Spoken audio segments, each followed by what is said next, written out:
오늘은 앞에 하나님의 음성을 듣는 방법에 말씀 묵상으로 하나님의 음성을 듣고 기도로 하나님의 음성을 듣는다. 여러분, 새로운 것은 없어요. 새로운 것은 없다라는 게 뭐냐면 정해져 있는 진리가 그대로 지금까지 이어오는 거예요. 하나님 만나는 방법은 말씀과 기도 외에는 없다라는 거. 거기에 금식도 있다라는 이야기도 있지만 결국은 금식도 기도죠. 하나님을 찾는 그 시간이기 때문에 말씀 묵상과 기도, 이 두 가지로 하나님의 음성을 듣는다. 그래서 먼저 첫 번째로 말씀 묵상. 여러분에게 질문하는 거예요. 말씀 묵상의 삶을 살고 계십니까? 여러분, 말씀을 묵상하면서 살고 계세요? 날마다 시간을 정해서 또 이렇게 여러분 하고 계십니까?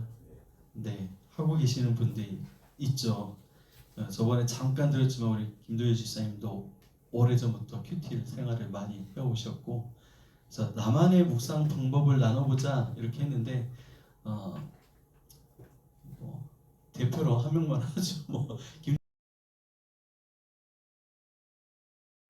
일단 저는 이제 매일 이제 새벽기도 가서 이제 제가 다니는 교회는 성경 말씀을 계속 이어서 하거든요. 그래서 기도 드리고 말씀 듣고 그 성경 말씀을 가지고 이제 하루에 적용할 것을 생각하면서 그렇게 와서 집에 오면은 또 말씀을 계속 이렇게 이어서 이제 이렇게 읽거든요. 그래서 매일 이제 성경을 이렇게 말씀을 읽고 그리고 출근을 합니다. 그리고 이제 보통 이제 저녁에 갔다 오면은 우리 생명의 삶 큐티 그걸 또 매일매일 또 하죠. 네, 이게 중요한 게 지속적인 거거든요. 꾸준하게 한다는 게 정말 쉽지 않은데 그렇게 꾸준하게 해오면 날마다 밥을 먹는 것처럼 항상 하나님이 함께 계시는 걸 이렇게 느낄 수 있는 것 같아요. 제가 이 큐티라는 걸 처음 했던 때가 군대를 갔는데, 군대 가서 처음에는 이제 열심히 부대 생활 하다가 나중에 상병이 됐는데 좀 편해지려고 하니까 군종병으로 뽑혔어요. 그래서 교회 가서 이제 전도사 생활처럼 한 거죠. 그래서 이렇게 섬기는 일을 하는데 토요일 날 군종병들이 다 모여서 큐티를 하는데 그때 처음 큐티라는 걸 해봤어요. 그 말씀을 묵상하고 서로 다 나누더라고요. 그 말씀 받고 은혜 받은 거 나누자고 이렇게 하면서 하는데 되게 신선했던 기억이 있습니다. 그때는 이제 보통 말씀을 읽고 말씀이 무슨 내용인지 해석하는 거, 그리고 내가 남들보다 좀 더 깊이 있게 해석을 하고 뭔가 의미를 부여해서 이렇게 좀 내가 좀 너희들과 다르다라는 걸 뽐내고 싶은 그런 것들도 좀 많이 했던 것 같아요. 그래서 말씀 묵상 그때 20대에 처음으로 경험하게 됐고, 말씀을 생각하고 내 마음에 담고 그 안에서 살아가는 게 중요한 일이구나라는 걸 그때 경험했던 것 같아요. 그러면 이제 말씀 묵상이라는 게 무엇인지 성경에서 얘기하는 정의와 또 우리는 말씀 묵상을 어떻게 해야 될지 또 성경에서 얘기하는 그 틀을 한번 좀 같이 보도록 하겠습니다. 말씀 묵상이란 성경을 읽는 것에서 멈추는 게 아니라 읽고 그리고 하나님께서 그 말씀을 통해서 내게 무엇을 말씀하시는지를 생각하는 것. 또 생각하는 것에서 멈춘 게 아니라 삶에 들어가서 순종하는 것까지. 그 말씀을 읽고 하나님이 나에게 말씀하시려는 게 뭐지? 생각하고 깨달으면 거기서 멈추지 않고 삶에 순종하는 것까지 말씀 묵상의 삶이다. 이렇게 얘기를 하고 있습니다. 그래서 많은 양을 읽는 게 중요한 게 아니라 말씀이 내 생각과 마음을 변화시키고 삶을 이끌어 가도록 하나님 앞에 머무는 시간이 중요하다는 거예요. 그러니까 내가 살면서 잠깐 스톱, 내 인생의 걸음을 멈추고 하나님 앞에 머물고 있느냐, 그 시간이 있느냐라는 거죠. 하루 출근하기 전에 나만의 시간을 가지고 있느냐. 그래서 그렇게 하는 것 같아요. 새벽에 예배가 드려지고 새벽 기도가 있고 그리고 밤 기도가 있는 이유가 뭐냐면 낮에는 바쁘잖아요. 내 일로 우리의 일상을 살아야 되니까 바빠요. 그래서 예수님이 하셨던 것처럼 한가한 시간, 사람들이 없는 시간, 나만의 하나님 앞에 설 수 있는 시간을 만들어내는 것이 중요했다라는 거죠. 그래서 새벽에 그래서 예전에 한참 하나님 앞에 이렇게 뜨겁게 집중했던 시간, 대표적인 날이 2013년도였어요. 그때는 이제 전도사 생활할 때인데 아침에 7시 반, 8시쯤에는 꼭 교회를 갔어요. 교회를 가서 9시까지 원래 출근인데 그 한 시간을 말씀을 읽고 묵상하고 하나님께서 나에게 원하시는 게 뭔지를 생각하는 그 시간을 살았어요.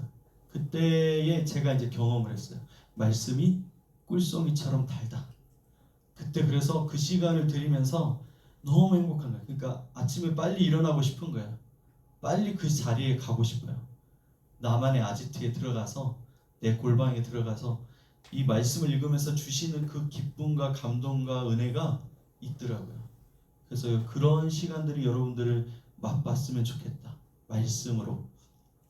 그래서 오늘 그렇게 밑에 보시면 그러므로 묵상의 목적은 성경 지식을 쌓는 것이 아니라 같이 읽어볼까요? 하나님을 알고 하나님의 뜻을 깨닫고 삶으로 순종하는 것입니다. 네, 오늘 우리가 묵상의 목적이 뭐냐면 하나님을 아는 데 있어요. 그리고 하나님의 뜻을 깨닫는 데 있고 그리고 삶으로 순종하는 데 있다. 이 세 가지가 묵상의 목적입니다. 자, 여호수아 1장 8절의 말씀이 있죠. 우리 한번 같이 읽겠습니다. 시작. 이 율법책을 내 입에서 떠나지 말게 하며 주야로 그것을 묵상하여 그 안에 기록된 대로 다 지켜 행하라. 여러분 이 말씀을 마음에 새기고 암송도 하시고 하시면 좋을 것 같아요. 말씀 묵상의 가장 기본이 되는 말씀이거든요. 이 율법책을 너의 입에서 떠나게 하지 말고 밤낮으로 그것을 생각하고 하나님의 뜻이 무엇인가를 찾고 그리고 깨달으면 그 깨달은 대로 살아라. 지켜 행하라. 오늘 그 말씀입니다. 우리가 이제 자주 이야기했던 묵상하다라는 단어가 히브리어로 하가라는 단어를 쓰고 있다고 여러 번 얘기했습니다. 뜻이 뭐예요? 밑에 보니까 낮게 중얼거리다, 계속 되새기다, 깊이 생각하다 라는 뜻이라고 나와 있습니다. 제가 한 가지 더 깊은 뜻이 있다라고 얘기했죠. 이렇게 하는 숨어있는 뜻 혹시 기억나세요? 기억이 안 나요? 제가 할 말이 있죠. 기억나세요? 기억나셔도 괜찮은데 밤낮으로 서 있다라는 뜻을 얘기한 거 기억나세요? 그 성벽 위에 파수꾼이 이렇게 경비병이 서 있는 것처럼 밤낮으로 서 있다라는 의미가 있다라는 거예요. 그러니까 우리가 묵상하는 게 어떤 힘이 되냐면 내가 말씀을 중얼거리고 생각하고 하나님의 뜻을 생각하는 이 일이 우리를 지키는 힘이라는 거예요. 우리의 신앙. 밤낮으로 서 있다. 나를 지키고 보호하는 힘이 묵상이라는 거예요. 그러니까 하나님의 사람으로 살 수 있도록 하나님의 지키심 가운데 설 수 있는 게 바로 묵상이다라는 것이죠. 이거를 이제 동물로 비유하면 대표적인 동물이 뭘까요? 혹시 들어보셨어요? 묵상에 관련된 동물. 감사해요. 몰라서 기억이 안 나서 우리 교회 이제 제가 이제 항상 이거 한남기 목사님이 다 했으면 어떡하지? 남겨주셔서 참 감사하다. 소를 비유를 많이 해요. 소를 왜 비유를 많이 하냐면 그쵸? 되새김질. 소의 위가 몇 개일까요? 4개. 4개가 있습니다. 소의 위가 4개예요. 근데 이 4개인데 원래는 하나인데 4개의 영역으로 위가 구분이 돼 있어요. 그래서 소가 시간이 있을 때 다 무조건 뜯어서 삼켜요. 최대한 많이 뜯어서 삼켜서 첫 번째 위에 들어가요. 그 다음에 이제 일이 끝나고 자기 혼자 있는 시간에 이제 꺼내는 거예요. 다시 꺼내서 이제 씹기 시작해요. 씹지 않고 다 넘겼으니까 씹기 시작해요. 그리고 다시 넘기면 두 번째 위로 넘어가요. 이게 첫 번째 위, 두 번째 위가 이제 같이 작용할 때도 있지만 첫 번째에서 나왔다가 다시 두 번째로 넘어가서 이제 효소와 섞여서 더 분해가 되죠. 세 번째 들어가서 이제 안에서 더 잘게 부서지고 네 번째에서 완전히 소화가 될 수 있게 만들어서 이제 넘어가게 되어 있습니다. 이런 동물들을 뭐라고 하냐면 반추동물이라고 그래요. 반추라는 말이 여러분 얘기한 것 되새김질하다. 되새김질하는 동물들. 뭐 염소, 뭐 이런 초식 동물들이 대부분 이러한 일을 많이 해요. 그래서 혼자 있을 때 막 일을 막 계속 염소도 왔다 갔다 하고 소도 왔다 갔다 하잖아요. 계속 씹고 있는 거예요. 소화를 시키기 위해서.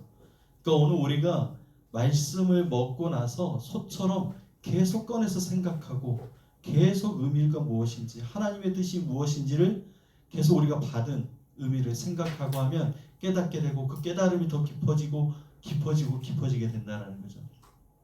오늘 큐티 모임을 하는데 제가 큐티 모임 하기 전에 이미 유튜브에 올리기 위해서 묵상을 했잖아요. 그리고 올렸어요. 그리고 새벽 설교를 해야 되니까 또 설교에 맞게 다시 또 준비를 했어요. 같은 본문을. 근데 오늘 큐티 모임을 하는데 또 다시 하나가 또 깨달아지는 거예요. 그러니까 같은 말씀이지만 계속 붙잡고 생각하고 고민하고 하나님의 뜻이 무언가를 생각하니까 안 보였던 게 또 다시 보인다라는 거예요. 그래서 하나님 말씀을 여러 번 보지만 다시 보면 또 다시 새로운 말씀들이 우리에게 들려지게 되는 거예요. 이게 바로 묵상이라는 거죠.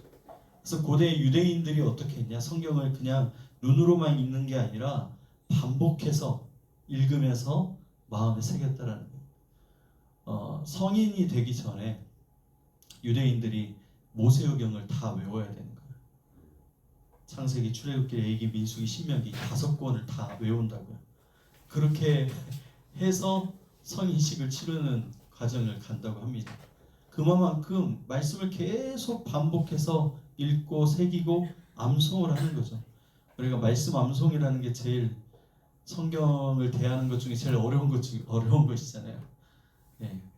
우리 현성이가 지금 시험 기간인데 이제 어제는 이제 교회 와서 저는 말씀 준비하고 현성이는 시험 공부를 했거든요. 다 했대요. 근데 암기 과목이거든요. 다 했대. 한 번 더 해야지. 다 했는데 한 번 읽는 거하고 2번 읽는 거하고 3번 읽는 거 다르다고 해서 또 다시 시켜서 또 다시 하고 이렇게 했더니 오늘 잘 봤다고 하더라고요.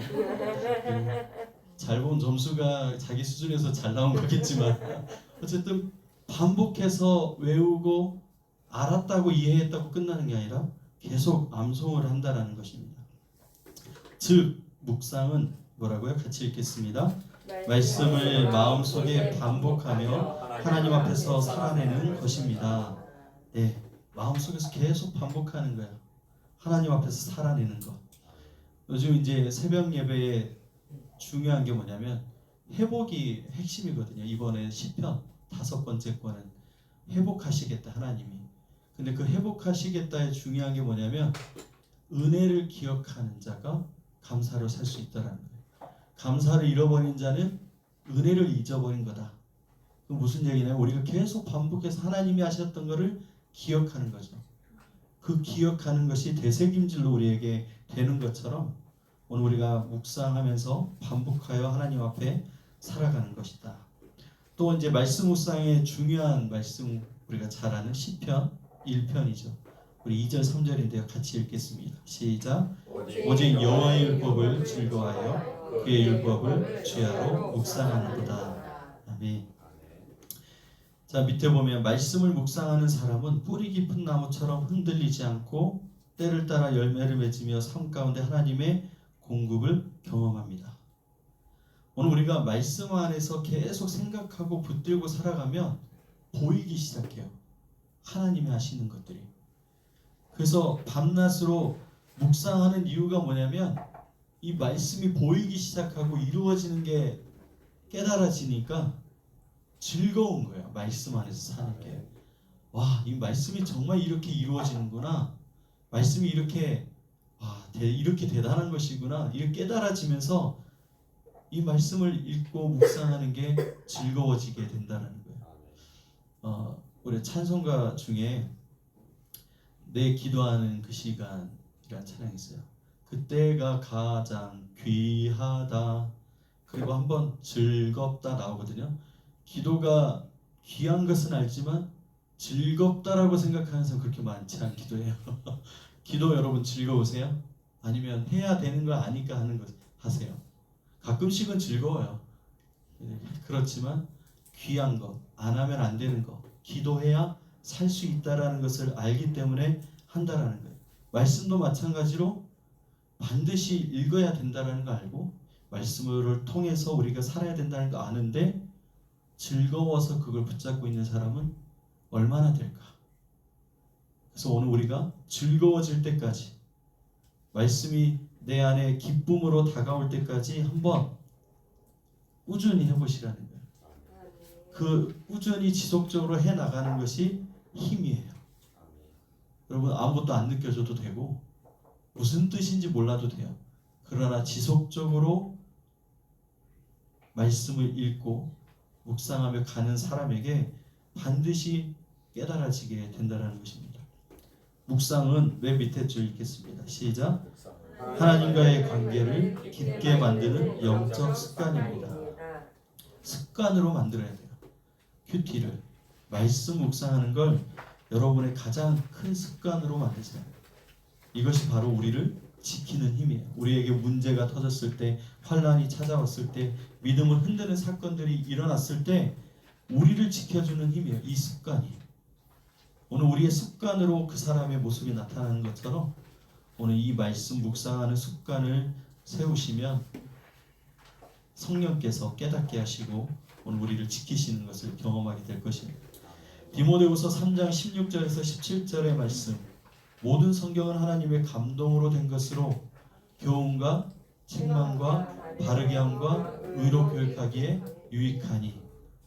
네, 성경은 가르치는 것, 교훈이죠. 책망하고 바르게 하고 의로 교육한다. 디모데후서에서 이렇게 얘기하고 있습니다. 그래서 말씀 묵상의 목적이 뭐냐? 오늘 디모데후서에서 얘기하는 것은 이거예요.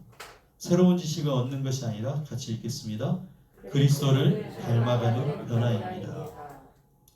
우리가 그 예비 과정에서 같이 오리엔테이션 얘기했잖아요. 어린아이 그대로 있지 않고 성장하게끔 한다라는 거예요. 구원받지 않은 사람을 육에 속한 사람이라고 했고, 구원받았으나 세상의 기준으로 살아가는 사람을 육신에 속한 사람이라고 했어요.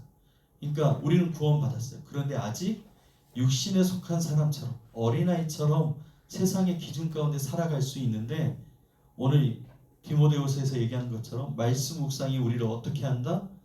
신령한 사람, 영에 속한 사람으로 그리스도를 닮아가게 한다. 그리스도의 형상으로 우리를 장성한 분량에까지 이르도록 이끈다라는 거예요. 그러니까 말씀 묵상을 해야 여러분 성장할 수 있어요. 큐티가 우리의 믿음을 성장하게 하는 가장 중요한 길이에요. 그래서 말씀 묵상을 해야 내 신앙이 성장하는구나, 하나님을 알아가게 된다는 거죠. 자, 이제 말씀 묵상을 어떻게 하냐? 자, 1번 읽어볼게요. 말씀을 읽습니다. 본문을 천천히 읽으며 하나님께 집중합니다. 네, 말씀을 읽는 것부터 시작이 되는 거예요. 말씀 묵상은 말씀을 읽는 것입니다. 하나님께 집중해서 그냥 빨리 읽고 많이 읽고 이게 중요한 게 아니라 오늘 천천히 읽으면서 하나님이 뭐라고 나에게 하시는지 집중하며 읽는 것입니다. 두 번째, 말씀의 뜻을 이해합니다. 그리고 이제 말씀의 뜻을 이해해야 되는데 물론 그냥 읽고 거기서 은혜되는 말씀을 붙들고 가도 돼요. 근데 조금 더 시간이 있는 자리가 된다면 본문의 배경 그리고 이 문맥 속에서 하나님이 원래 무슨 뜻인지를 좀 깨달아야 된다는 거죠. 이거는 질문하면 돼요. 목회자들한테 우리 무슨 배경으로 쓰여졌는지, 이 말씀이 무슨 뜻인지, 왜 이런 말이 나왔는지, 오늘 우리가 그런 것들을 확인해서 한다면 원래의 의미, 더 하나님의 뜻에 가깝게 깨달을 수 있게 된다는 것입니다. 세 번째, 나에게 적용합니다. 자, 밑에도 읽어볼게요. 하나님께서 오늘 내 삶에 무엇을 말씀하시는가? 우리가 공부하는 게 아니잖아요.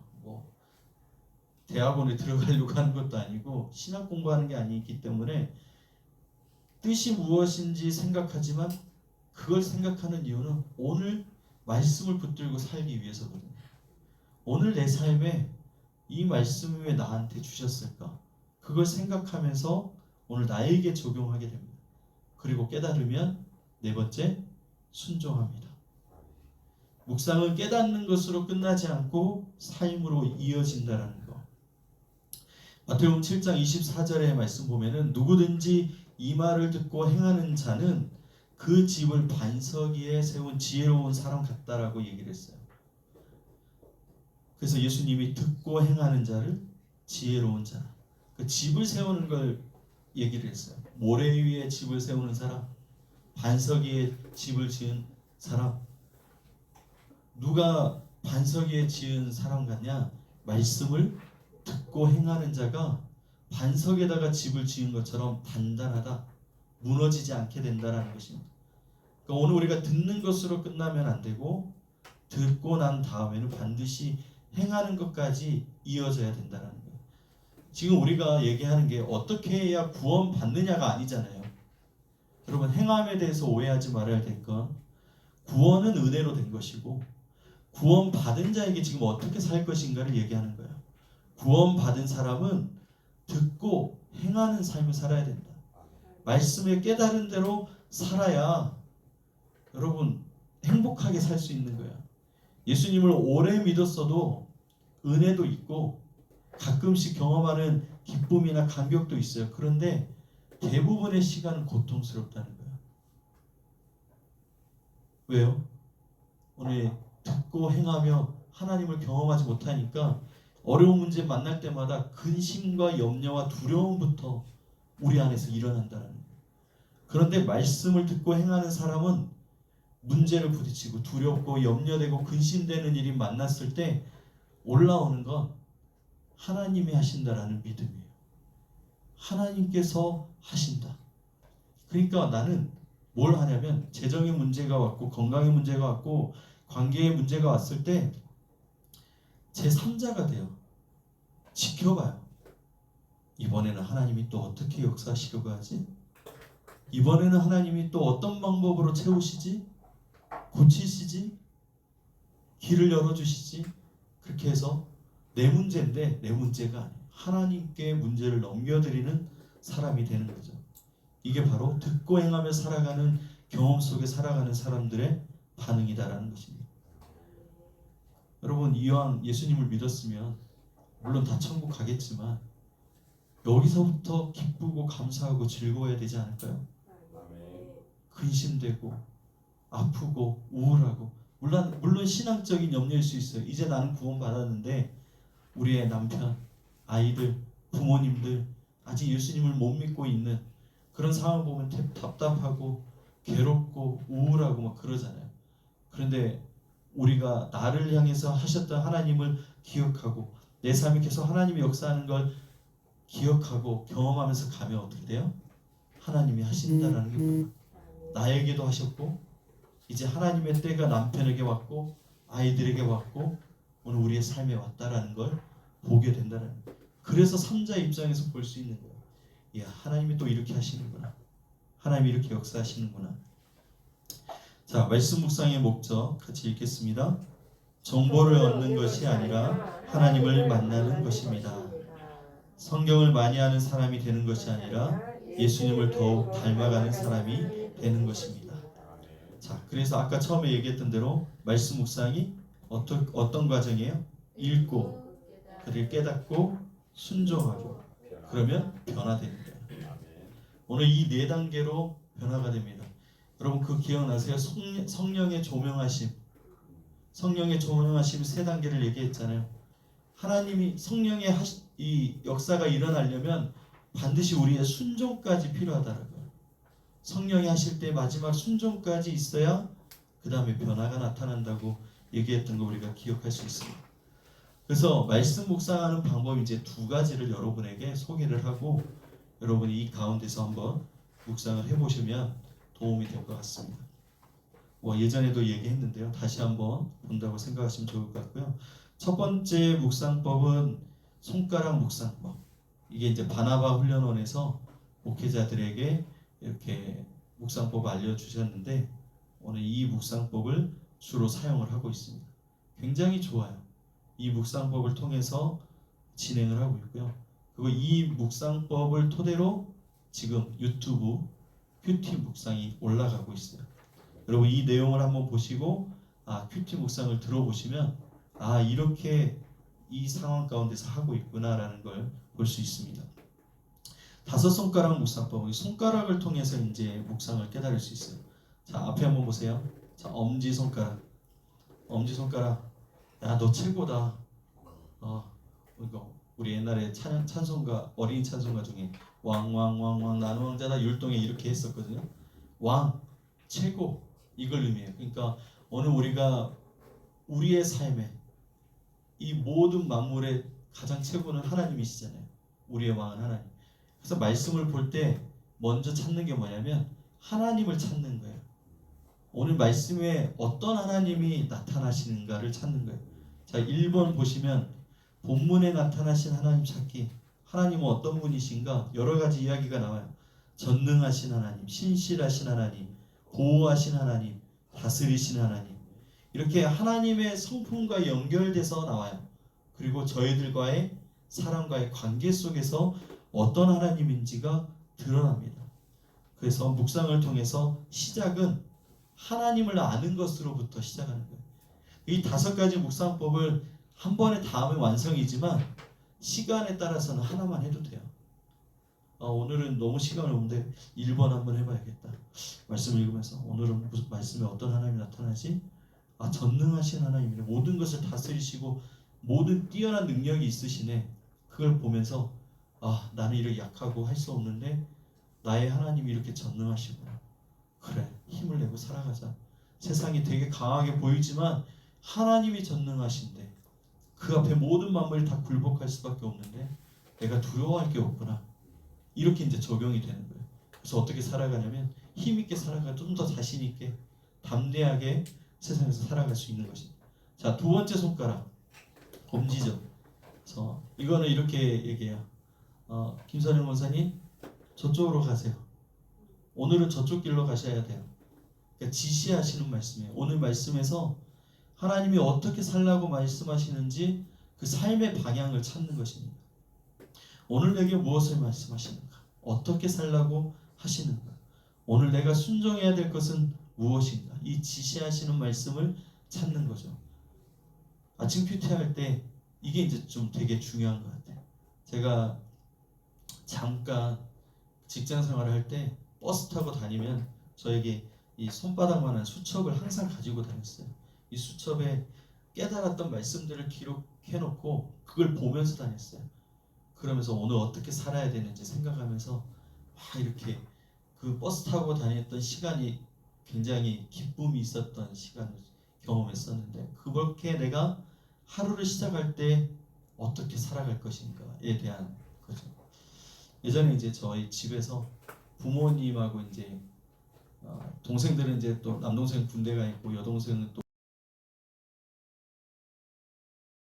잠깐 이제 시작했으니까 셋이 있을 때가 있었어요. 그 밤에 이제 아버지하고 훈련을 좀 많이 했어요. 그러니까 아버지가 훈련 받으시니까 신앙의 훈련 받으시니까 같이 있는 사람은 같이 훈련 받게 될 수밖에 없어요. TV를 봐도 다른 거 다 거의 안 보고 사극을 봤어요. 사극을 보면서 긴장하면서 봐요. 왜냐면 보는 걸로 끝나지 않고 사극이 끝나잖아요. 태종 왕건 이제 기억나요 지금도. 그 끄고 나서 셋이 이제 아버지가 인도하십니다.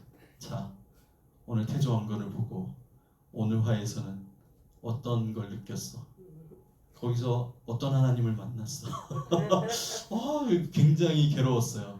이 재밌게 보고 끝나면 좋은데, 근데 이제 좋은 왕, 내가 뭐 분별을 잘해야 되겠다. 무엇이 나를 살리는 말인지 죽이는 말인지. 대부분 간신의 말을 좋아하는데 뭐 이렇게 하면서 나눴던 기억이 있어요. 근데 하루는 수요 예배 끝나고 빨리 올라와서 엄마랑 저랑 그때 한참 유행하던 드라마가 있었어요. 이 점 찍는 드라마가 이런 비슷한 게 있어요. 막장 드라마가 이제 막 TV에 나오기 시작했어요.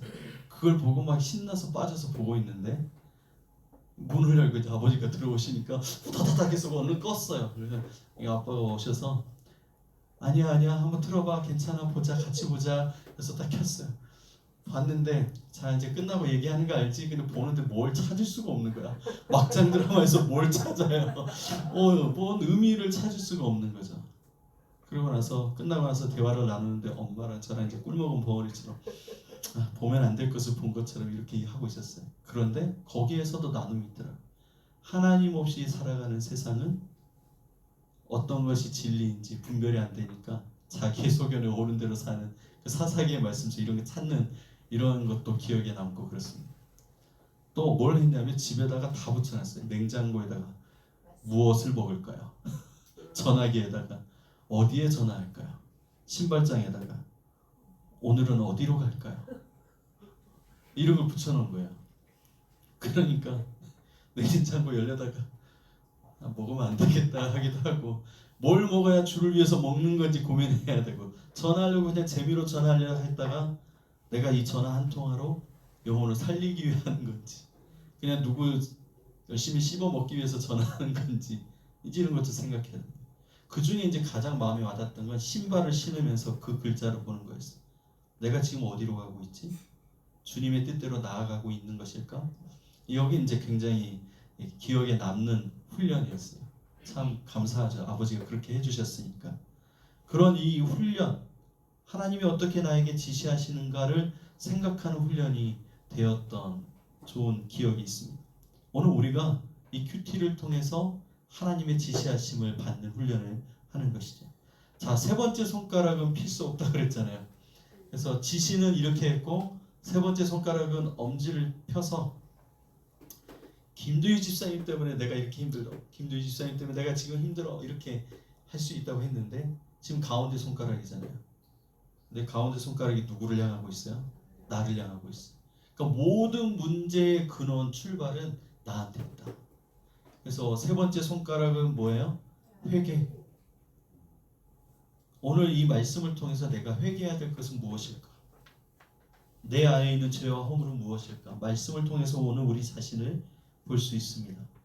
그래서 나를 지적하는 손가락의 방향이 결국은 나다. 이거를 볼 수 있습니다. 자, 네 번째 손가락은 우리의 결혼이나 약혼이나 약속을 하는 반지입니다. 그래서 네 번째 손가락을 보면서 하나님께서 주시는 약속은 무엇일까? 말씀을 통해서 찾아요. 하나님이 주시는 약속은 여러 가지가 있는데 소망을 주시기도 하고 위로를 주시기도 하고 권면을 하시기도 하고 뭐 여러 가지 방법으로 오늘 우리에게 약속을 해주세요. 그래서 말씀을 통해서 위로를 받기도 하고 힘을 얻기도 하고 그렇게 해서 오늘 우리가 약속을 받을 수 있습니다. 다섯 번째 손가락이 이제 새끼손가락은 제일 약한 손가락이지만 안 쓰는 데가 없잖아요. 얘가 없으면 오늘 우리 힘을 쓸 수가 없어요. 그러니까 이 새끼손가락이 제일 중요한데 오늘 깨달은 말씀 실제적인 적용을 하도록 하는 거예요. 오늘 깨달은 말씀은 나는 오늘 어떻게 살아갈까? 이 네 가지 방향에서 하나님과의 관계 속에서 내가 더 하나님 앞에 나아가려면 뭘 해야 될지 그래서 영적인 생활에 대한 적용을 할 수 있을 것이고 사람과의 관계 지금 불편한 사람도 있을 것이고 그리고 이미 관계가 깨진 사람도 있을 것이고 여기에 대해서 나는 어떻게 해야 될지 또 물질도 있어요. 돈 어떻게 사용해야 될까? 이전에는 그냥 내 돈이고 내가 원하는 대로 쓸 수 있고 우리 집안에 쓰여지는 거에 대해 그대로 쓰는 거였지만 이제 물질에 대한 가치도 다른 거죠. 하나님이 나에게 맡겨주셨다라는 게 이제 기본 중심이 되는 거예요. 내 노력으로 돈을 버는 게 아니라 하나님이 나에게 주신 물질이라고 해서 이제 두 가지로 분리가 돼요. 이제 나중에 또 배우겠지만 씨와 먹을 것이 있다는 거예요. 우리가 농사할 때 보면은 아무리 배고파도 보릿고개가 있어도 먹지 않는 게 있었잖아요. 씨. 그걸 심어야 다음에 또 살 수 있으니까. 그러니까 오늘 우리에게 씨가 있어요. 이 씨는 하나님께 드리는 거. 그리고 이웃을 살리기 위해 쓰는. 성경에 보면은 11조가 두 가지가 나와요. 하나님께 드리는 11조 그리고 가난한 자들, 소외된 자들을 살리기 위하여 구제하기 위한 11조 두 가지가 있다라는 거예요. 그래서 오늘 내가 이 C 두 가지로 구분해서 훈련도 필요한 거죠. 나머지는 이제 우리가 먹고 쓰고 내 마음대로 쓸 수 있다. 이제 성경에서 이렇게 얘기하고 있습니다. 요즘 유튜브에 보면은 11조에 대한 이야기가 굉장히 많아요. 그래서 11조는 종교세다. 그러니까 지금 우리는 11조 드릴 필요가 없다라고 얘기를 해요. 어떤 목회자들과 신학생들 이런 사람들이 그렇게 얘기해요. 근데 여러분 그 종교세에 대한 이야기는 신약 시대와 그리고 구약 이스라엘 백성들에게 얘기하는 부분이었잖아요. 근데 이 11조의 시작이 어디서부터 했냐면 나라가 세워지기 전 이미 멜기세덱의 거기서부터 하나님께 드리는 것 모든 감사로서 나오는 것이고 나는 하나님의 것이고 하나님이 나에게 주셨기 때문에 드리는 거다라고 나오는 거예요. 여러분 올바른 해석은 뭐냐면 구약은 10의 1조를 얘기했지만 신약 시대에서는 뭐라고 얘기하는지 아세요? 예수님이 전부를 드려라라고 얘기해요. 너의 모든 걸 내놓으래요. 그 전부를 드려야 되는 게 맞아요. 11절 의미를 생각 안 하고 오늘 우리가 왜 물질은 다 하나님의 것이다 라는 고백으로 다 드려야죠. 근데 그게 아니라는 거예요. 그래서 11조 이 의미를 따져서 성전세니까 세금을 내는 것과 똑같으니까 지금 11조 내는 게 아니야 이렇게 얘기만 한다면 좀 문제가 있어요. 물론 믿음에 따라서 여러분들이 하시면 되고 하나님이 성경에서 이렇게 얘기하셨다라는 것을 기억하셔서 물질과의 관계에서도 그렇고 오늘 내가 채워야 될 것, 비워야 될 것에 대한 적용을 잘하는 게 이 5가지 묵상법이다. 엄지 하나님을 찾고 검지 오늘 하나님이 나에게 어떻게 살라고 지시하는지 세 번째 성경 뭐라고요? 회개할 것. 모든 죄는 내 안에 있다는 다른 사람이 문제가 아니에요. 그리고 약지는 약속 하나님의 위로와 소망과 권면이 담겨 있습니다. 그리고 적용을 하는 거예요. 실제로 순종을 하고 살아야 변화가 찾아온다는 걸 얘기합니다. 이게 5손가락 묵상법입니다. 자 넘겨보시면 우리 읽어볼게요. 묵상의 시작은 시작. 묵상의 시작은 나가 아니라 하나님입니다. 그러니까 우리가 묵상하는 이유가 내가 좀 잘 살기 위해서 내가 성장하기 위해서 뭐 내가 먼저 출발이 아니라 하나님을 만나기 위해서라는 거예요.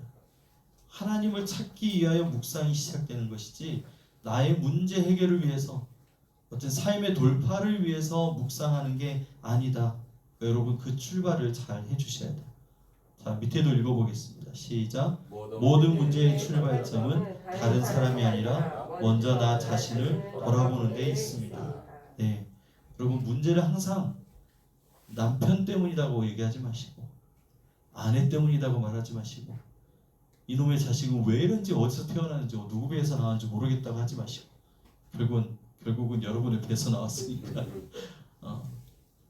그럼 뭐 판단을 하지 마시고 오늘 내 안을 돌아보는 데 있다. 그 돌아보는 방법 아까도 얘기한 것처럼 하나님과의 관계에서 돌아보시고 사람과의 관계, 물질 이 모든 관계에서 우리를 봐야 된다는 것이죠. 자 밑에 읽겠습니다. 묵상의 완성은 깨달음이 아니라 순종입니다. 네, 새끼손가락 기억하시고 순종으로 변화가 되어진다. 깨달음을 통해서 순종으로 이어지는데 그 순종이 변화를 일으킨다. 예수님을 닮아가게끔 그렇게 만들어 주신다는 걸 기억하시면 좋겠습니다. 이제 2번째 묵상법이에요. 지금 이제 우리 큐티 모임에서 하고 있는 묵상입니다. 이게 그냥 무작정 만들어진 게 아니라 김상국 선교사님이라고 여러분 아시는 분들도 있을 텐데 그 김상국 목사님이 선교사님이 이제 저의 우리 내일 오는 우리 목사님들 제 또래들 함께 같이 전도 폭발하고 바나바 훈련을 받고 같이 신앙생활의 훈련을 받았던 그 모든 사람들의 스승이에요. 김상국 선교사님. 지금도 연락을 계속하고 있고 지금 캐나다에서 박사과정 공부를 하고 있는데 캐나다가 그러니까 우리 동양이랑 서양의 가장 큰 신앙의 차이점이 뭐냐면 이 동양에서는 신앙이 번영신앙 그리고 기복신앙 이렇게 많이 좀 변질이 됐어요. 그러니까 나의 신앙이 가족의 신앙으로 이어지지 않아요. 나의 신앙이 교회 신앙으로 연합이 잘 안 됐었어요. 그런데 이 북아메리카 이쪽 지역에 가보니까 얼마나 지금까지 큰 힘이 있는지를 다시 보게 된 게, 내가 예수님을 믿는다라는 게 반드시 가족으로 이어지더라고요. 가족 전체의 변화로 이어지는 힘이 우리하고 좀 틀렸어요. 그래서 지금 이제 한국에도 딱 하나, 기독교 커뮤니티 공동체는 하나만 남아 있어요. 옛날에 다일 공동체도 있고 했었는데요. 딱 하나가 어디냐면 원바디예요. 유정민 선교사님이 지금 하고 있는 그 원바디 하나 남고, 대부분은 거의 이단이 아니고서는 남아있는 기독교 공동체로 살아가는 데는 별로 없는 것 같아요. 그런데 이 북아메리카, 캐나다나 미국이나 이 북쪽 지역에 보니까 영성신학이 굉장히 발달이 되어 있고, 기독교 연합 이 단체, 그러니까 커뮤니티, 공동체가 많아요. 그러니까 함께 같이 먹고 살고 공동의 일을 하면서 신앙생활하는 이 공동체가 여전히 있더라. 그러면서 이제 그런 은혜와 이제 경험들을 나눠주셨고, 지금 박사과정 공부하면서 영성신학을 공부하다 보니까 거기서 하나님의 음성을 듣고 또 자신의 비전을 발견하고 달란트를 발견하는 이 훈련법들이 잘 이렇게 정리가 돼 있는 거예요. 그래서 저번에 이제 한국에 들어오셨을 때 같이 대화하다가 그 이제 자기가 받은 거 우리한테 막 다 내주시려고 막 하니까 우리가 그걸 받아서 기도하는 중에 큐티하는 이 묵상으로 연결이 되었어요. 그리고 이걸 가지고 2년 동안 했더니 은혜가 있었고 변화의 삶으로 이어지는 일들이 나타났었습니다. 그래서 이제 두 번째 묵상이 뭐냐면, 말씀을 읽을 때 하나님께서 특별히 우리의 마음에 주시는 메시지를 붙드는 묵상 방법이에요. 이게 이제 더 쉬울 수 있어요. 처음에 시작할 때. 그러니까 왜 이렇게 묵상을 하느냐? 말씀을 대해서 하나님의 음성을 듣기 위함이거든요. 이 원리가 어디 있냐면, 말씀이 들으라부터 시작되었잖아요. 이스라엘아 들으라. 쉐마. 우리가 저번에 이제 말씀 공부하면서 말씀이 쉐마에서 이렇게 로고스가 쉐마로 돼서 레마가 되고 이렇게 우리에게 오기까지 막 원어 공부하면서 같이 했었던 거 기억하실 수 있을 텐데, 까먹으셨으면 다음에 또 다시 설교하면 되고요. 이런 게 있어요. 말씀이 오는 과정. 그러니까 듣는 것부터 시작인데, 여러분 한번 생각해 보시면 우리가 같이 말씀을 이렇게 주일에도 그렇고 새벽에도 그렇고 같이 합독해서 읽어요. 근데 읽고 나서 머릿속에 그 내용이 남아있는 사람은 많이 없어요. 왜냐하면 우리는 듣는 훈련이 안 되면 읽는 것으로 내가 듣지 못해요.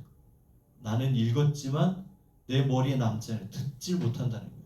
내 목소리로 읽었지만 나 뭐 읽었지? 다시 봐야 기억이 남는다는 거예요. 그래서 여기에 이제 큐티의 훈련이 뭐냐면, 말씀을 읽고 들으면서 우리에게 다가오는 걸 찾아야 되는데, 그 큐티 방법은 어떻게 되냐면, 딱 모였을 때 제가 읽어줘요. 읽어줄 때 먼저 기도를 합니다. 주님, 귀를 열어주시고 눈을 열어주시고 깨닫게 해주세요. 들려지게 해주세요. 그리고 뭘 지시하냐면, 여러분들은 들으면서 그리고 눈으로 따라가면서 나에게 다가오는 단어, 문장 이렇게 체크를 해라. 그럼 처음 큐티를 하는 사람도 보다가 체크할 수 있죠. 듣고 따라가면 돼요. 그리고 나서 제가 읽어주고 난 다음에 어떤 말씀이 다가오셨어요? 어떤 단어가 이렇게 더 오세요? 이렇게 물어봐요. 그러면 얘기를 하죠. 저는 갑자기 여기서 이런 말씀이 저한테 오네요. 뭔지 이유를 모르겠어요. 그래요. 그 말씀 일단 체크하시고 그 다음에 다시 또 읽어줘요. 이렇게 반복하면서 왜 이 말이 나한테 들려졌을까? 그리고 처음에는 무슨 내용인지도 모르고 그냥 들리는 것을 적었어요. 그리고 설명을 해줘요. 오늘 본문의 말씀은 이런 내용이고 핵심은 이것입니다. 자, 다시 읽어드릴게요. 주님 저에게 말씀해 주세요. 그리고 읽으면 이거 별거 아닌데 그 안에서 하나님의 말씀을 듣기 위해서 지금 부단히 애를 쓰는 거잖아요. 아무것도 얘기 못하면 창피하기도 하고 뭔가 얘기하고 해야만 될 것 같은 상황에서 자꾸 이제 그 훈련하다 보니까 나중에는 이 말씀이 정말 나에게 이렇게 다가온다라는 이야기들을 많이 하게 됩니다. 그래서 말씀이 내 마음에 와닿는 걸 찾고 왜 나에게 이 말씀이 와닿는지, 그리고 생각하고, 그러니까 생각을 계속 이어가게 해서 하나님의 음성을 찾을 수 있는 길을 경험하게 하는 묵상법입니다. 지금 큐티팀에서 이걸 하고 있고요. 그리고 나중에는 혼자서도 할 수 있도록 5가지 묵상법을 여러분에게 알려드립니다. 자, 그렇습니다. 그렇게 이제 2가지의 묵상법이 있어요. 5손가락 묵상법, 그리고 키포인트를 찾는, 오늘 말씀의 포인트 핵심이 뭔지, 오늘 하나님이 나에게 말씀하고자 하는 뜻이 무엇인지를 찾는 묵상법입니다. 이 2가지를 겸행해서 찾는 거죠. 큐티의 핵심은 또 어디에 있냐면, 우리가 지금 뭘 하기 위해서 하는 거예요? 말씀 묵상을 통해서 하나님의 음성을 들으려고 하잖아요. 장소로 얘기하면 골방으로 가야 되는 거잖아요. 근데 골방으로 다 갑자기 큐티를 안 했던 사람이 하지를 못해요. 그래서 소그룹을 통해서 말씀 묵상을 해야만 거기에서 경험하고 받고 나누면서 혼자서도 말씀 묵상할 수 있는 힘이 생기게 됩니다. 혼자서 말씀 묵상할 수 있는 사람은 이미 이 과정을 지났거나 오랫동안 지속되어 훈련해온 사람만 할 수 있어요. 그리고 대부분 못해요.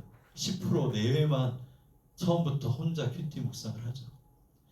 그러니까 소그룹 없이 묵상이 되어지는 사람은 많지 않더라라는 것입니다. 그래서 여러분들도 목장 안에서 같이 말씀도 나누시고 나중에 큐티 모임에 참여해서 훈련도 받으시면 되겠습니다. 자, 나눔 질문 위에 보면 우리 한 줄 있죠? 같이 읽겠습니다. 말씀은 삶으로 이어질 때 비로소 열매를 맺습니다. 예, 이게 중요한 거예요. 말씀 묵상을 왜 하느냐? 왜 하나님의 음성을 듣고 싶느냐?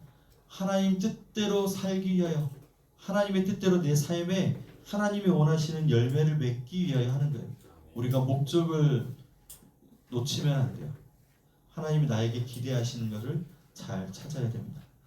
자, 한 페이지 넘기시면 말씀을 묵상하고 은혜를 나눠봅시다. 이거는 여러분들이 직접 집에 가서 해보시고 한번 5가지 묵상법으로 해보시고 또 여러분들이 한번 읽어보면서 체크하시면서 해보시기 바랍니다. 여기서 하기에는 시간이 짧죠? 넘어가겠습니다. 자, 그러면 이제 기도로 넘어가는데요. 하나님의 음성을 듣는 방법 중에 첫 번째는 말씀 묵상이었고 2번째는 기도예요. 근데 기도에는 2가지가 있어요. 살짝 맛을 보고 가는 게 뭐냐면 중보기도예요. 지금 우리가 오늘 이 타이밍에 배우는 건 골반 기도인데 중보기도는 뭔지 같이 함께 배우면서 나중에 이제 중보기도의 훈련, 우리 또 교회가 중보기도 해야 되니까요. 그 부분을 좀 보도록 하겠습니다. 중보기도는 크게 2종류로 우리가 얘기를 합니다. 첫 번째는 사랑의 중보기도, 2번째는 영혼 구원을 위한 중보기도. 이 2가지예요. 이 2가지가 있는데요. 우리 말씀을 한번 보시면 누가복음 11장 1절에서 13절의 말씀, 이제 기니까 내용을 제가 얘기해 드릴게요. 자, 먼저 밑에 읽으면서 내용을 보도록 하겠습니다. 중보기도란 읽겠습니다. 시작. 중보기도란 다른 사람의 필요를 내 마음에 품고 하나님께 나아가는 사랑의 사역이다. 예, 중보기도는 나를 위한 게 아니죠. 다른 사람이 필요한 게 있어요. 지금 꼭 해줘야 되는 게 있어요. 그걸 내가 내 마음에 품고 그 사람을 위해서 하나님께 기도하는 거죠. 이게 바로 중보기도입니다. 그래서 기도 자체가 하나님께서 맡기신 중요한 사역이라는 거예요. 어떤 사역을 하기 위해서 하는 기도가 아니라 중보기도는 기도 자체가 사역입니다. 그러니까 다른 우리가 뭐 이제 수련회를 준비하고 어떤 행사를 준비하기 위해서 기도를 해요. 그런데 중보기도는 기도 자체가 사역이라는 거예요. 네. 자, 이제 그 내용을 보시면 오늘 누가복음 11장 1절에서 13절 이 사랑의 중보기도 핵심의 내용이 뭐냐면 예수님께서 한밤중에 찾아간 이 사람의 비유를 통해서 얘기합니다. 3사람이 등장을 해요. 굶주린 사람이 나와요. 너무 배고파서 지금 힘들어하는 사람이 친구한테 찾아왔어요. 근데 그 친구가 나예요. 근데 나는 이 굶주린 친구를 먹일 만한 떡이 없어요. 나도 가난해. 먹일 게 없어요. 그래서 이 가난한 내가 어떻게 하냐면 떡을 가진 친구에게 가는 거예요. 부자 친구에게. 이 가난한 이 배고픈 자를 먹이기 위해서 내가 이 문제를 가지고 부자 친구한테 갑니다. 문을 두드려요. 저번에도 설명했지만 12시가 넘었어요. 막 문을 두드려요. 잘 안 열어주죠. 근데 잠결에 이 두드리는 소리가 나는데 목소리도 친구 목소리예요. 그런데 너무 귀찮아. 너무 졸려. 이 밤에 지금 무슨 행패야. 그래서 못 들은 척 했는데 계속 강청을 하면서 두드리는 거예요. 그래서 친구여서 나오는 게 아니라 강청했기 때문에 나와서 그 떡을 줬다. 그래서 그 떡을 받아서 내가 이 굶주린 친구에게 먹일 수 있었다. 이제 이 내용이 이제 누가복음 11장의 내용입니다. 중보기도가 그러니까 뭐냐? 내 능력으로는 할 수 없는데 사람을 하나님께 데려가는 거. 사랑으로 불쌍히 여기는 거예요. 아, 이 사람 정말 힘들겠구나. 어렵겠구나. 큰 문제를 만났구나. 그래서 그걸 하나님 앞에서 열심히 강청을 하는 거예요. 그래서 하나님께서 그걸 들어주시는 것이죠. 자, 밑에 사랑의 중보기도의 핵심 우리 1번 읽어볼까요? 사랑으로 짐을 함께 지는 기도입니다. 중보기도는 문제를 멀리서 바라보는 것이 아니라 그 사람의 아픔을 내 마음에 품고 하나님께 나아가는 것입니다.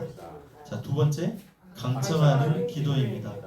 간청이 아니고 강청이라고 얘기했어요.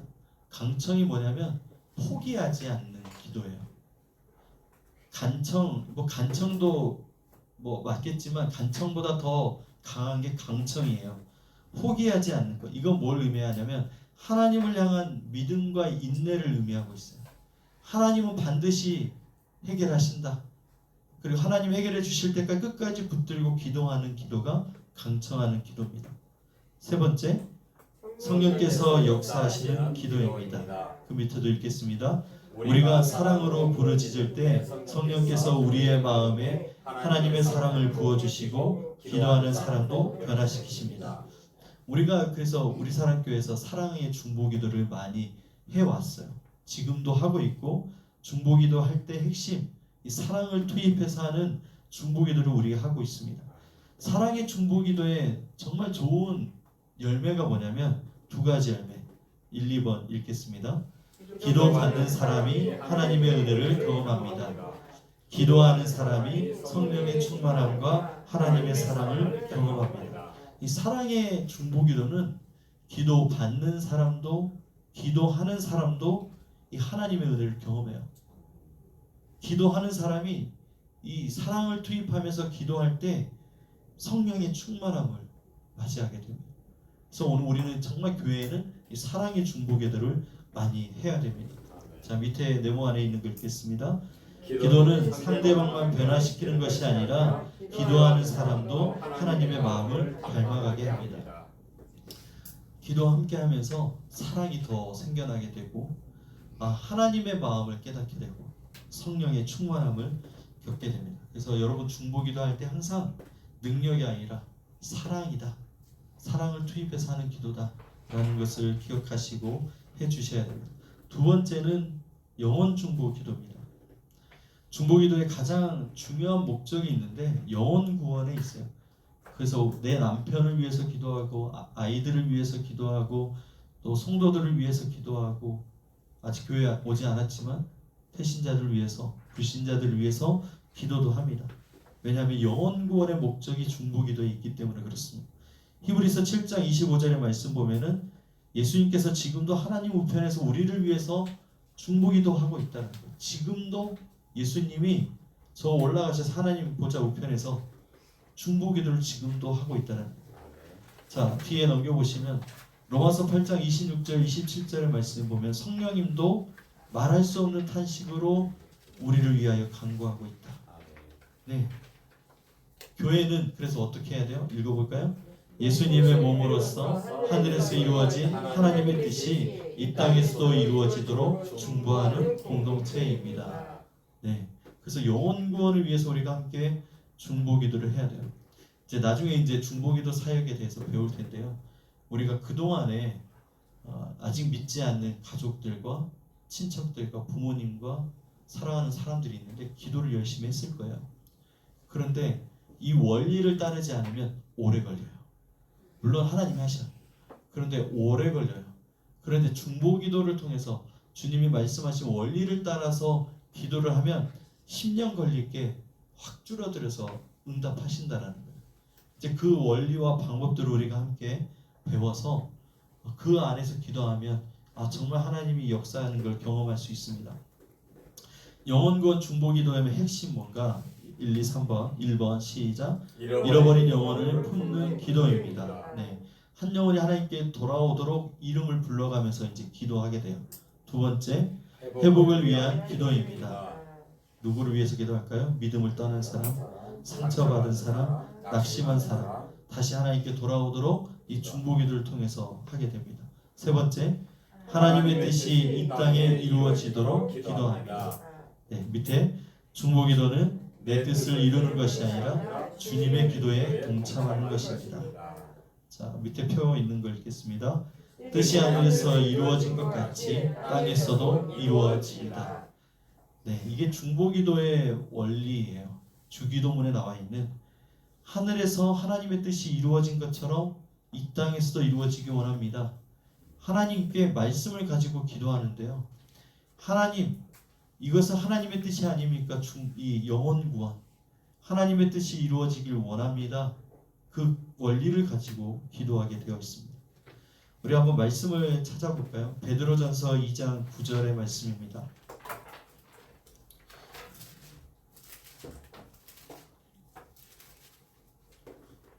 신약성경 379페이지에 베드로전서 2장 9절 다 찾으셨으면 읽겠습니다.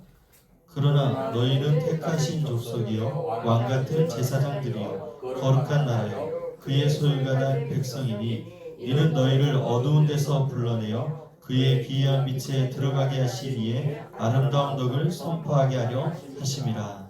아멘. 그래서 뭐라고 얘기하냐면 우리는 왕같은 제사장이다. 하나님이 택하신 족속이고 왕같은 제사장이고 거룩한 나라고 하나님의 소유다 이렇게 얘기하고 있습니다. 여기에서 이제 오늘 우리가 살펴보는 것은 제사장이잖아요. 왕같은 제사장.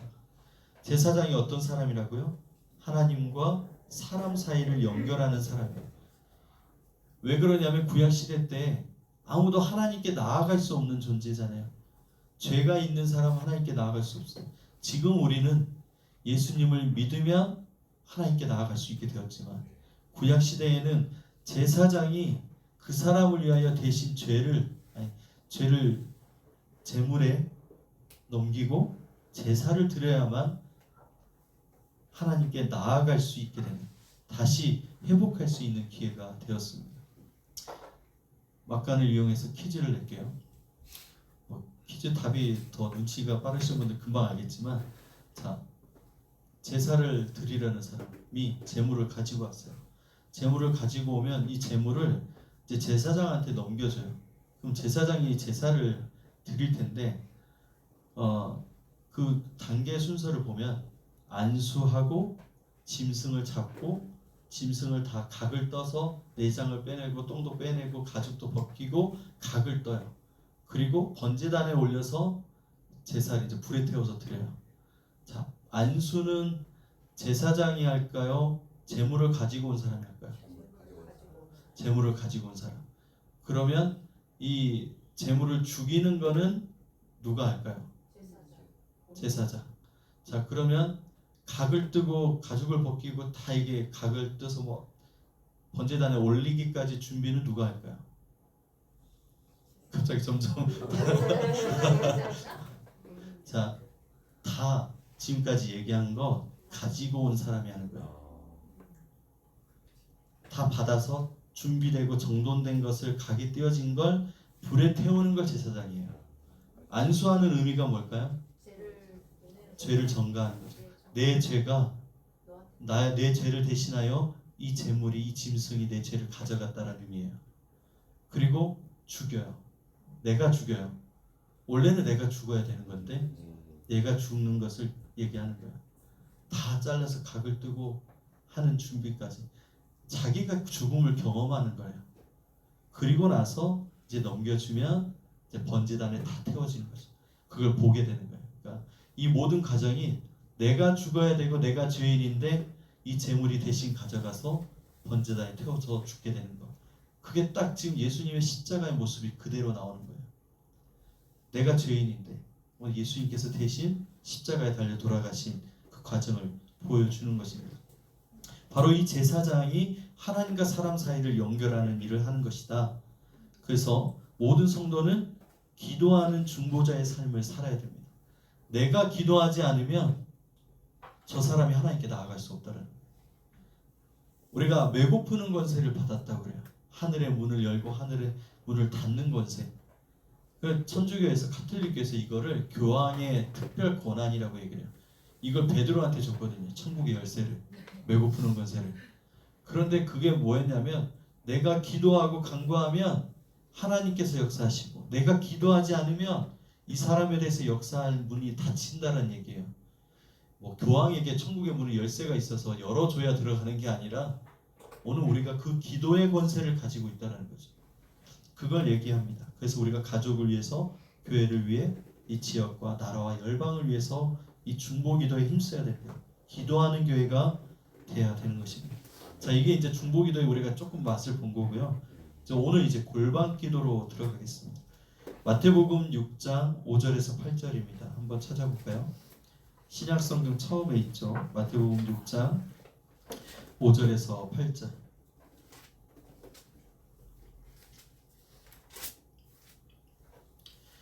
8페이지에 있어요. 신약성경 5절에서 8절.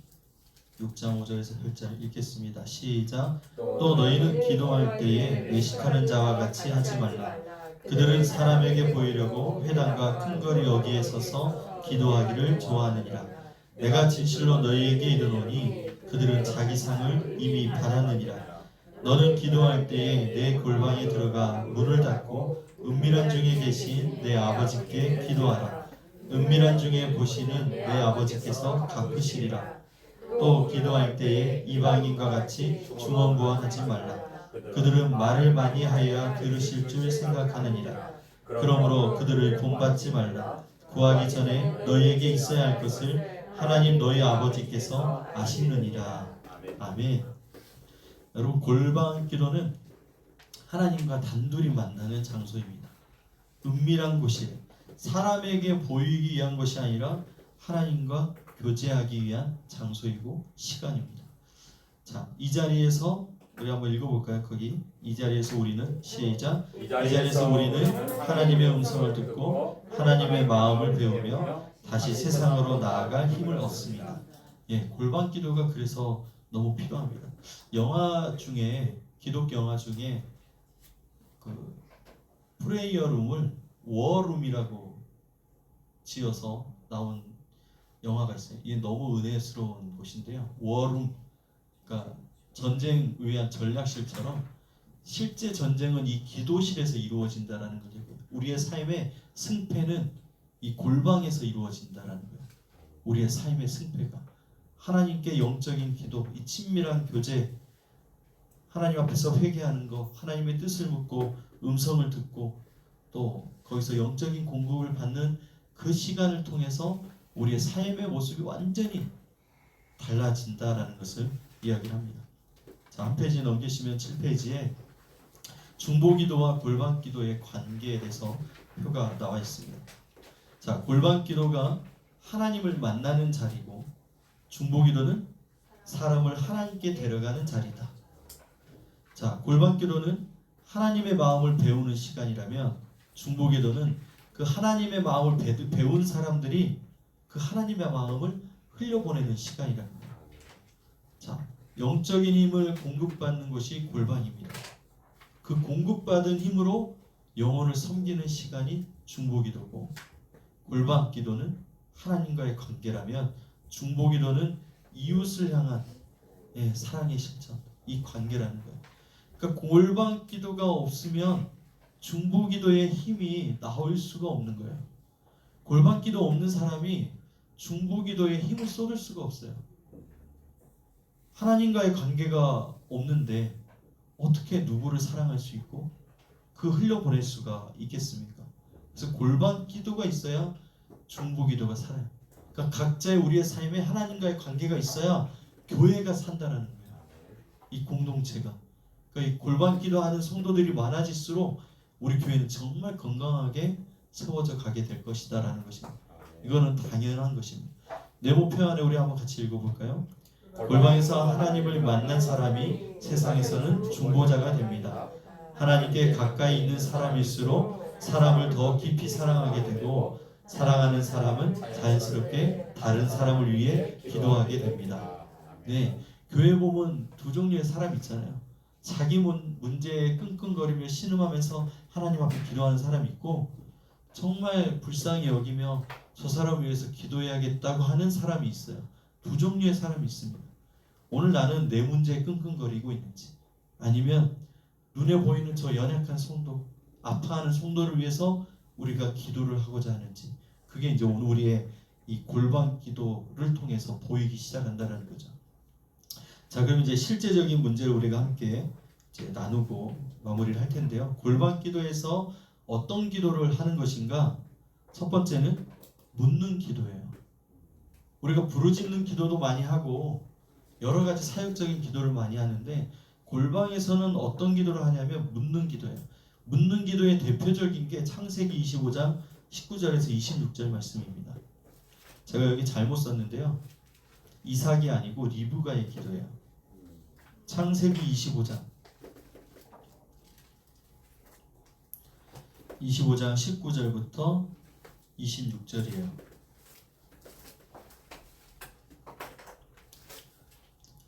창세기 맨 앞에 34페이지에 있습니다. 19절부터 26절. 자, 읽겠습니다. 시작. 아브라함의 아들 이삭의 조건은 이러하니라. 아브라함이 이삭을 낳았고 이삭은 40세에 리브가를 맞이하여 아내를 삼았으니 리브가는 밧단 아람의 아람 족속 중 부두엘의 딸이요 아람 족속 중 라반의 누이였더라. 이삭이 그의 아내가 임신하지 못하므로 그를 위하여 여호와께 간구하매 여호와께서 그의 간구를 들으셨으므로 그의 아내 리브가가 임신하였더니. 자, 여기까지. 이삭의 기도는 간구하는 기도였어요. 문제가 있어서 하나님 이 문제를 해결해 달라고 간구하는 기도가 나옵니다. 그 뒤에 어떤 기도가 나오는지 하면 이제 아내였던 리브가가 기도를 하는데요. 자, 22절부터 읽겠습니다. 시작. 그 아들들이 그의 태 속에서 서로 싸우는지라. 그가 이르되 이럴 경우에는 내가 어찌할꼬 하고 가서 여호와께 묻자온대. 여호와께서 그에게 이르시되 두 국민이 내 태중에 있구나. 두 민족이 내 복중에서부터 나누이리라. 이 족속이 저 족속보다 강하겠고 큰 자가 어린 자를 섬기리라 하셨더라. 예, 여기까지. 자, 한번 보세요. 일단은 이삭과 리브가의 관계가 좋다라는 걸 알 수 있어요. 남편이 이삭이 아내가 임신하지 못하니까 그를 위하여 기도합니다. 사랑하는 사람이기 때문에 기도해 줄 수 있어요. 기도했어요. 서로 관계가 좋아요. 대화가 많겠죠. 서로에게 사랑을 많이 해주겠죠. 그런데 이제 그 기도했더니 아이가 생겼어요. 쌍둥이가 생긴 거예요. 복중에 두 태가 있어요. 쌍둥이가 생겼어요. 근데 태동이 우리도 이제 현성이 하연이 임신했을 때 그 발로 차는 거 많이 봤거든요. 와, 그렇게 배가 세모 모양으로 바뀌는 걸 처음 봤어요. 그 마치 에어리언 영화처럼 그런 모양이 들어요. 생각한 이미지가 아니었어요. 와, 모양이 막 이렇게 삐쭉하게 나왔다, 이렇게 나왔다. 얼마나 발로 차대는지 쟤네들이 오오 막 이렇게 하는 거 제가 손으로도 느끼고 했습니다. 근데 이게 너무 심한 거야. 싸우는 게, 서로 싸우는 게 느껴질 정도로 너무 심해서 왜 그렇지? 그러면서 22절 뭐라고 하냐면 내가 어찌할꼬 하고 가서 여호와께 묻자온대. 이게 뭐였다는 거예요? 기도했다는 거예요. 리브가가 물어보는 거예요. 하나님 왜 이렇게 태동이 심합니까? 내 안에 이 뭔가 서로 싸우는 것 같은 이 일이 왜 이렇습니까? 하나님께 지금 묻는 거예요. 그때 하나님께서 얘기해 주시는 거예요. 아, 네 안에 두 개의 민족이 있다. 서로 나뉘어질 것이다. 뭐라고 얘기하냐면 큰 자가 어린 자를 섬기리라. 미리 예언의 말씀을 받아요.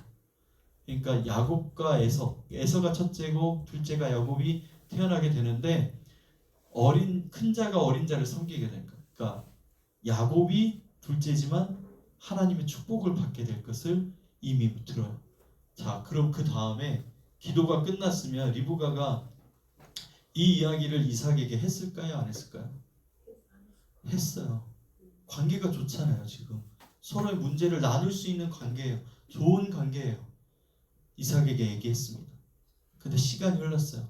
아이가 태어나고 나서 이삭은 에서가 너무 이뻐.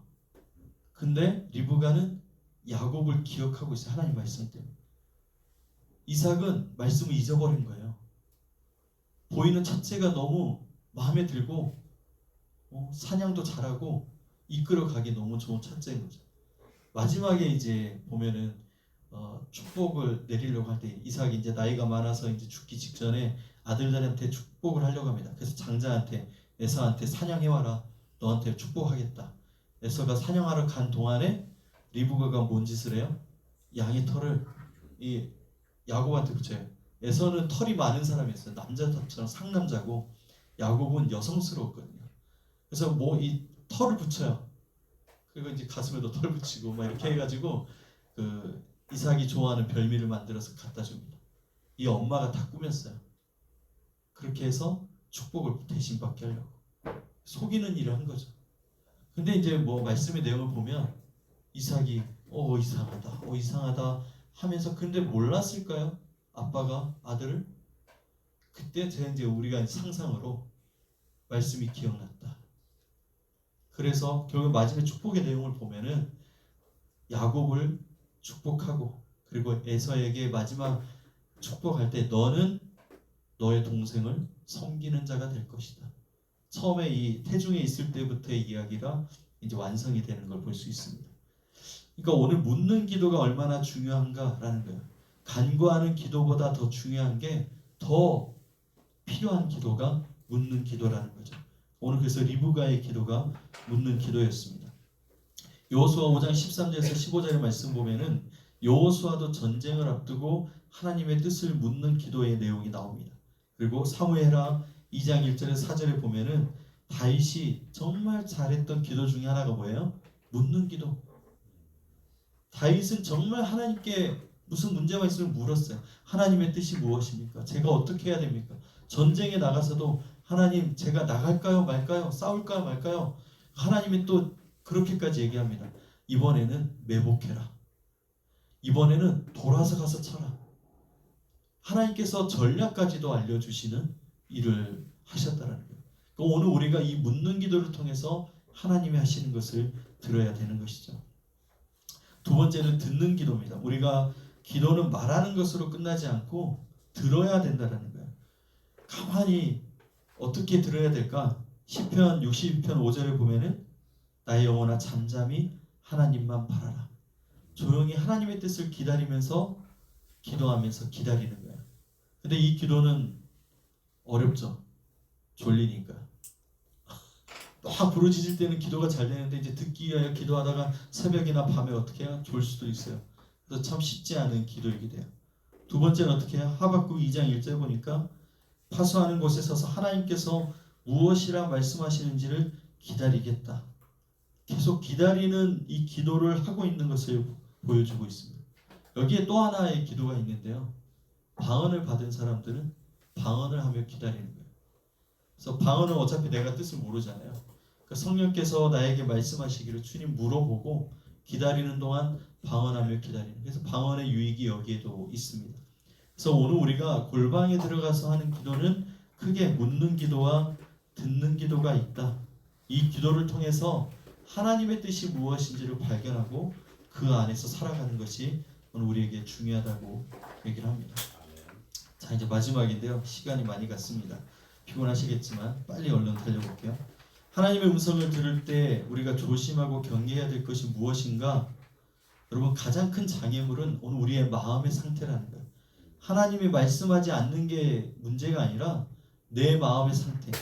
지금 내가 믿음으로 기다리고 있는지 아니면 불편함으로 기다리고 있는지. 마태복음 5장 8절 마음이 청결한 자는 하나님을 볼 것이며. 세상 사람들이 하나님을 보여주면 믿겠다고 하잖아요. 절대 될 수 없는 일이에요. 마음이 청결한 자가 하나님을 볼 수 있는 것이지 하나님을 보여주면 믿는 게 아니에요. 그래서 주님은 항상 믿음을 먼저 요구하고 그 다음에 만나주십니다. 그래서 오늘 우리가 죄를 품고 있으면 절대 하나님의 뜻을 분별할 수 없다라는 것. 야고보서 4장 8절 읽겠습니다. 하나님을 가까이 하라. 그리하면 너희를 가까이 하시리라. 예, 여러분 이전보다 더 하나님께 가까이 나아가는 일을 해야 돼요. 바로 오늘 여러분처럼 제자 훈련도 받고 예배에도 참여하고 기도 훈련에도 큐티의 자리에도 내가 하나님을 만나기 위하여 이 훈련의 자리에 점점 참여하고 가까이 나아가는 일을 하는 자들에게 오늘 분명하게 이제 하나님께서 말씀과 기도를 통하여 우리에게 들려주신다라는 거예요. 정말 하나님을 사모하는가? 이걸 지금 우리에게 묻고 있는 것입니다. 히브리서 12장 14절 시작. 모든 사람과 더불어 화평함과 거룩함을 따르라. 네, 마태복음 5장에서 7장 사이에 보면은 산상수훈의 말씀이 나오는데 한 사람이 하나님 앞에 헌금을 해요. 연보를 하려다가 형제와 불화한 것이 생각나면 거기에 돈을 그대로 두고 돈 가져가면 안 갖고 오니까 돈을 일단 두고 돈은 교회에서 다시 가져가면 잘 안 갖고 오더라고요. 돈은 두고 가서 형제와 화해한 다음에 하나님께 드려라. 그래야 하나님이 받으신다는 거예요. 형제하고 불화하고 있으면 안 돼요. 그러니까 오늘 우리가 해가 지기 전에 화해하라고 얘기하는 거죠. 부부싸움을 했어요. 저의 처음에 신혼 때는 절대로 해를 넘기지 않겠다. 싸우면 우리 아내는 침묵해서 말을 안 해요. 근데 삐져 있거나 그러면 이거 하루 지나면 안 되니까 풀어야 되니까 막 물어보는데 그냥 냅두라고 그래요. 화 풀릴 때까지. 근데 이게 해결돼야 이 다음으로 넘어가니까 해지면 안 되니까 넘어가면 안 되니까. 근데 나중에는 해 넘길 때가 많았어요. 그냥 나도 안 풀어줘 몰라 하고 이제 이렇게 갔던 경우도 많이 있지만 그만큼 하나님하고 우리 사람 사이의 관계가 막혀 있으면 하나님과의 관계가 친밀할 수 없다는 거예요. 보이는 사람하고 하나가 되지 못하면 화평하지 못하면 하나님께 닿을 수가 없다라는 걸 이야기를 하고 있습니다. 마지막 자기 생각보다 하나님의 말씀을 기준으로 삼아야 합니다. 이사야 8장 20절 마지막으로 한번 찾겠습니다.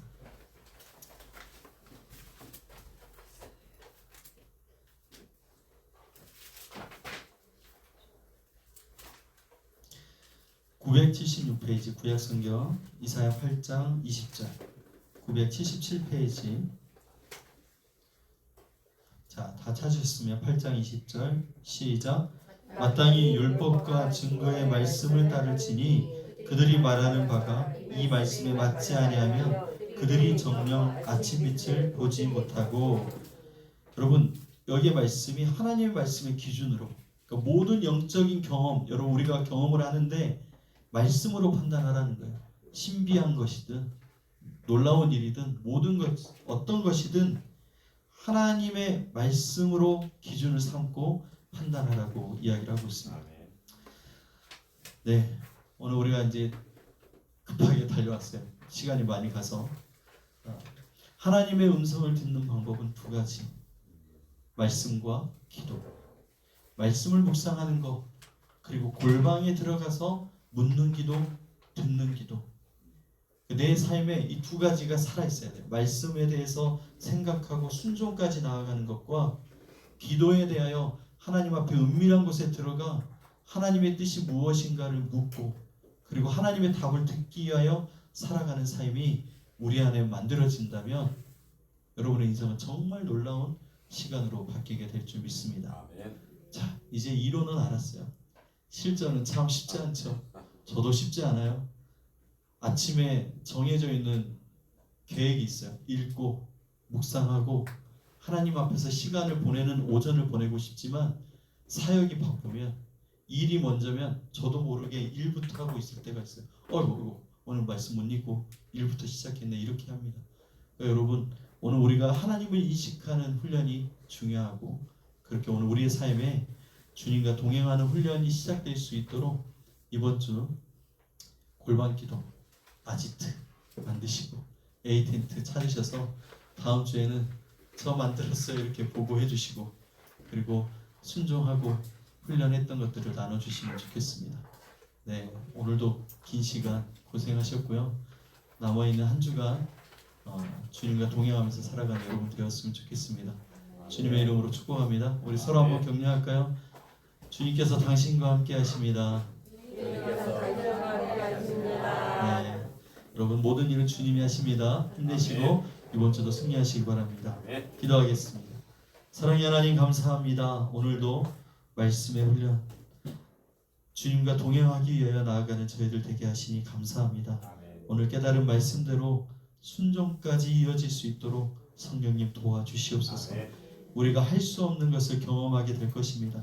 그러나 낙심하지 말고 역시 나는 할 수 없구나. 정말 내가 하나님의 은혜로 구원받은 것임을 다시 깨닫고 감사하게 하시고 주님 성령의 인도하심으로 우리가 말씀의 자리로 기도의 자리로 나아갈 수 있도록 도와달라고 간청하며 간구하면서 우리의 삶을 세워갈 수 있도록 도와주시옵소서. 아멘. 돌아가는 길도 지켜주시고 이렇게 헌신하며 시간을 들이며 주님 앞에 나온 저들에게 피곤치 않도록 힘을 주시고 한 주간 주님의 은혜 가운데 살아갈 수 있도록 도와주시옵소서. 아멘. 감사드리며 예수님의 이름으로 기도합니다.